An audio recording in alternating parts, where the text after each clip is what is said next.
as governments consider new construction, so for example, if you're building a new apartment building, you should make sure that a percentage of the parking spots that are allocated have EV chargers in them.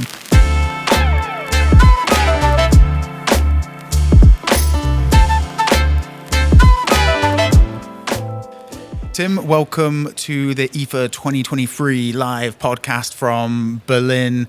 How are you doing today? Oh, I'm doing wonderful. Thanks for having me. Fantastic. How was your trip over from New York area? Uneventful.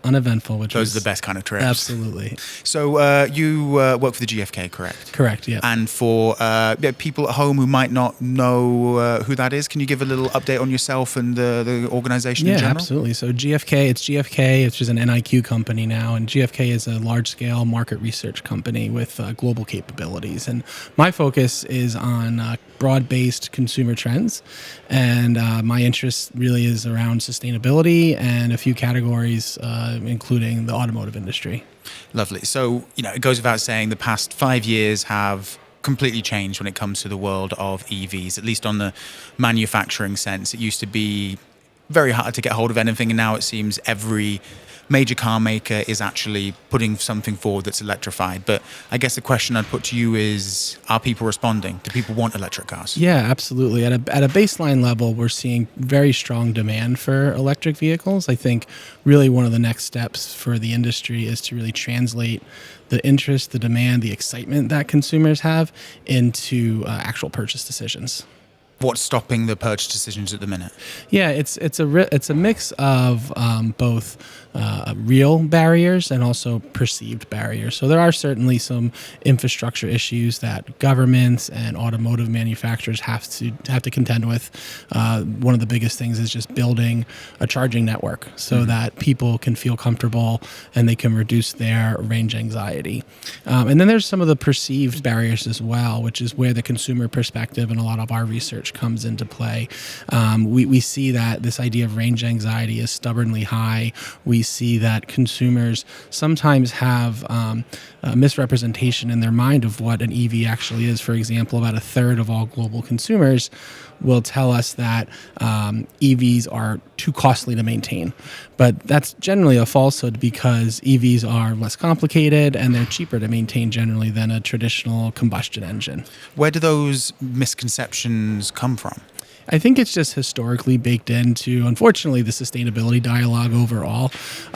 People generally, not even related to automotive, but just generally tend to feel a little unsure. Sometimes they're a little skeptical about going green, let's say, or choosing a more sustainable option, and EV represents that. But we've seen that in other categories as well, where consumers are unsure if that product is going to be right for them and it's actually going to work as intended, and it's going to either improve their life or have some sort of other altruistic benefit associated with it. And then kind of going back to the point you said about range anxiety, that is the thing I kind of hear most, I guess. Like a lot of new tech advances, I always do go the old-fashioned, what does my dad think route? It's VR. Would my dad use this? I don't think so. So that's my view that it's probably not going to get like mass acceptance. And his one thing is always, I don't want an EV because it's not going to go far enough. Now, you mentioned kind of infrastructure being part of that. What needs to effectively happen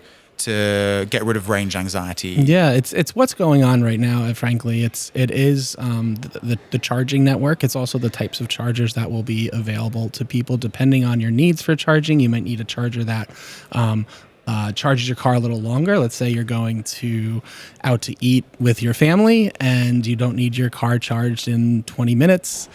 Maybe you want to have that be a little bit longer versus, you're on your way to work and you realize that you're low on battery, so you need to stop off at a charger. So you need enough of those chargers, and you also need them within places where people can actually find them. And how do we ensure that it doesn't become a siloed shop? So at least in the UK, there's no access to lots of people for Tesla chargers because they've effectively created their own network. Yeah. How do we avoid that happening? Is that just purely governmental and regulatory, or are there other ways to ensure that there's access for everyone, no matter what kind of type of car they're driving? Yeah, when it comes to sustainability, these are big problems. Climate change is a big problem. Trying to figure out EV charging networks is a big problem. So big problems require big solutions, and generally a lot of cooperation. Right, cooperation between governments, between companies, and also from people themselves. So as it relates to the charging network, you need people. Basically, you need those groups to come together and figure out what is going to be a workable solution, so you can move what is sort of a sort of the early adopter model right now more into the early majority. And then how do we get from early adopters into a majority? What are the next steps that we're going to where EVs become the de facto method? So obviously I know there's lots of EU countries are stopping selling petrol cars by 2030, 2025, depending on the nation. But how do we ensure that more people get in electric cars? Yeah, I do think that those government mandates are really important. I also think that as governments consider new construction, so for example, if you're building a new apartment building, you should make sure that a percentage of the parking spots that are allocated have EV chargers in them.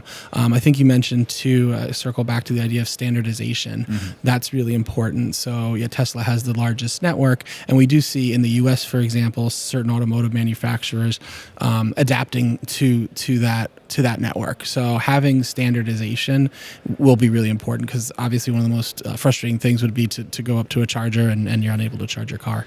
And then how do you get those people around the table? These are massive companies with their own agendas. How do you ensure that they actually work together? Yeah, and that's the issue with sustainability generally is in order for progress to really be made on a large scale, you do need to break down some of those barriers, and those conversations need to happen. Government is going to be a really key facet of that. So in terms of mandates, but also are there ways to bring those people all together at a table to talk about these issues and make sure that that people have what they need in order to grow the market? So if you're going to put your predicting wizard's hat on and you think of 5, 10, 15 years in the future, what's our relationship going to be like with electric vehicles? Yeah, I think it's going to be a lot stronger than it is today. The interest is certainly there. The demand is there. And a lot is being done to increase the infrastructure, reduce prices, right? So as technology advances, of course, we see all those sort of issues start to fall away. So as long as the industry and again, some of the other actors that are involved continue to work on those issues, I would definitely expect EVs to be a dominant force. It doesn't mean that other forms of alternative engines would go away. Hybrids, for example, are still very popular with certain parts of the population, especially in developed markets, and also older consumers, and also people maybe with lower income as well. So I wouldn't say we should even just focus it all on just one discussion around EV. There are other alternative forms of transportation that also have the desired impact of reducing climate change and having less of an impact on the environment. And if you had to finally speak to my dad directly and try and convince him about EVs, what would you say? I would say that it drives just like a regular car. It performs like a regular car. My dad, I know, doesn't like to take his car in for an oil change or maintenance, and there's less of that with EVs. So there's certainly some hurdles and barriers and some perceptions that need to change. But overall, it is definitely a viable technology for mobility. I'm going to clip that out and send it to him, Tim. Thank you very much. It was a pleasure speaking with you. Absolutely. Thank you so much. Cheers. Cheers.